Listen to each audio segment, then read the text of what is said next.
Welcome to McPlum, simple solutions served daily. You'll start by signing into the exact Google account that holds the images you want to remove.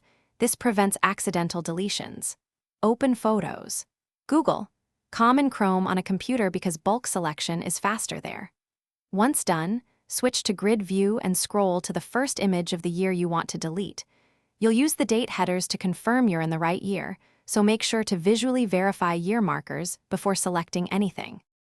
Now filter and select efficiently. Type the year into the search bar, for example 2020, and Google Photos will narrow results. You can click the first image, scroll to the end of that year, then hold Shift and click the last image to select the whole contiguous block.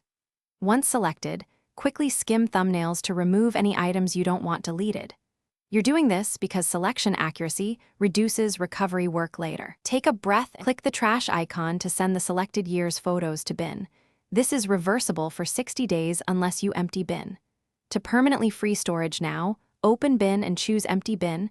Make sure you're ready because this is final.